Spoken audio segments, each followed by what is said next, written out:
Well, a year and a half now since Massachusetts began issuing paid family medical leave, some are giving the state program mixed reviews. Among the complaints that we've heard, long wait times for benefits, unclear application instructions, and a general lack of awareness about how the program is supposed to work, even among human resource officers. A new report just out shows the state is making some progress, but the question, is it fast enough? I wanted to get all my ducks in a row, just make sure everything was ready to go. About a month before Paul Beaulieu and his fiancée had their baby this summer, he called the Massachusetts Department of Family and Medical Leave to make sure he was set to take his paid time off. The guy said, you can just file the day she goes into labor. The hospital will take care of all the paperwork. But in reality, the hospital said, oh, we don't know anything about paid family medical leave. So Paul applied on his own and then waited. Everyone just kept telling me, yeah, one more week, you'll start seeing your benefits. You'll start seeing your benefits, one more week. And then it was week after week after week. A pregnant pause no one could easily afford. 3 weeks with no money, bills mounting, and a new baby at home. Paul turned to unemployment, which then disqualified him from state family leave. The mess wouldn't get sorted out for 2 months.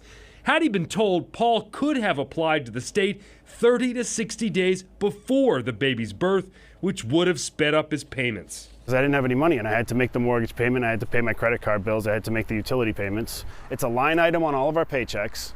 It's already a fund that's been paid into.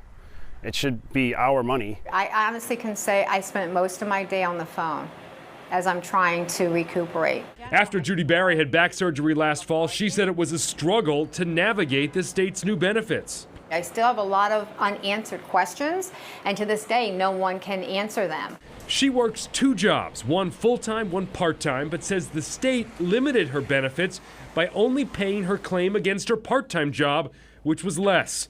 And Judy says her human resource departments were little help. They knew nothing. I've gone back and educated them because they started off with no knowledge at all. Judy says she also couldn't collect short-term disability she had been paying for at her full-time job, which limited her take-home to less than a third what it normally is. But the state does allow workers to collect disability and state benefits so long as the total is not more than their average wage. My answer to you is we can always do better. State Representative Ken Gordon was the prime sponsor of the program and says overall he thinks it is successful. In the last year, the state paid out $603 million in benefits, up significantly from the $175 million it paid out in the first 6 months of the program in 2021. There are some glitches, I think, largely based on the fact that it's new and people are getting used to managing the system, both from the employer point of view and also the administration point of view. So I think these little glitches will work out. One of his main concerns, the length of time it takes the state to start making payments after an application is approved. A year ago, the average was 11 days. Now, the state says it's down to 8.5. Employers are getting used to the system, responding to claims faster. 5 days last year, just under 3 now. But overall, the state still takes a total of 17 days, the same as last year, to make a decision from the time an application is submitted. Representative Gordon says the challenge is information, which he thinks will improve with time. It's really getting information that's consistent. People are confused, and I understand that. Now, no one from the Department of Family and Medical Leave would go on camera for this story, but a spokesperson did issue a statement to us saying they continue improving their online benefits platform and outreach efforts. If you're having trouble navigating the system, call your state rep or state senator's office. That's the fastest way to cut the red tape and get some help.